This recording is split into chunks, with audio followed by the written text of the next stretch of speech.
পুরান ঢাকায় বংশালের এক বাসা থেকে সজীব নামের এক তরুণের মৃতদেহ উদ্ধার করেছে পুলিশ। নিহত সজীবের পরিবারের অভিযোগ, এক তরুণীর সাথে প্রেমের পরিণতিতে সজীবকে প্রেমিকার বাসায় ডেকে নিয়ে হত্যা করা হয়েছে। প্রাথমিকভাবে সজীবের মৃত্যুর ঘটনাকে হত্যাকাণ্ড বলে ধারণা করছে বংশাল থানা পুলিশ। বিস্তারিত মোহামিনুল খান অপুর প্রতিবেদনে।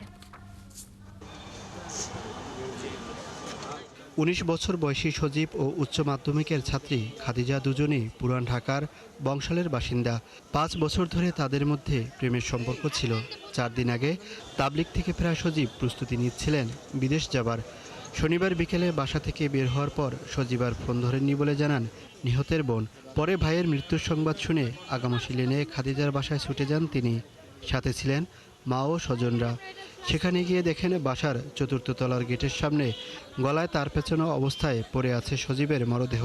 যার বাসায় মারছে ওই মেয়েটারে দীর্ঘ 5 বছর ধরে পছন্দ করে। মেয়ে খালি ওরা ঘুরায়, ওরা নাচায়, ওরা পছন্দ করতো। আজকেও ওর ফোনে ভয়েস আছে, ওই মেয়ে ওরা ডাক দিছে ওইখানে, তারপরে ওরা এগুলা করছে। ওর মামা, ওর বাপ, ওর মা, ওরা সবাই এটাতে জড়িত আছে। ওরা সবাই মিলে আমার ভাইটারে মারছে। আমরা গিয়ে দেখি এই অবস্থা, গলায় তার অবস্থা বান্ধা, শরীরের মধ্যে বান্ধা, যে তার দেওয়া।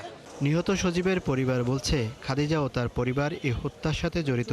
সজীবের সাথে খাদিজার প্রেমের সম্পর্ককে মেনে নিতে পারছিলেন না তারা। ওই মেয়ে যদি ভালোবাসাটা বুঝতো তাহলে এই কাজ কখনোই করতে পারতো না। আমার ভাইকেও এত কষ্ট দিছে বলার বাহিরে। ওই মেয়ের কারণে আজকে সবকিছু হয়েছে, আমার ভাইয়ের অবস্থা হয়েছে। আমি এটার বিচার চাই। তাবলিগে ছিল 3 দিন, গতকাল জামাতে থেকে ছিল। পড়াশোনা করছে, এসএসসি পাস করছে, আর পরে না 2 বছর যাবত পড়াশোনা করে না, বাইরে পাঠিয়ে দেব।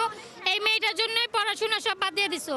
প্রাথমিকভাবে সজীবের মৃত্যুর ঘটনাকে হত্যাকাণ্ড বলে ধারণা করছে বংশাল থানা পুলিশ।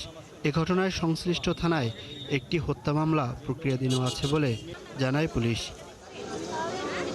মোহামিনুল খান অপু, ৭১, ঢাকা।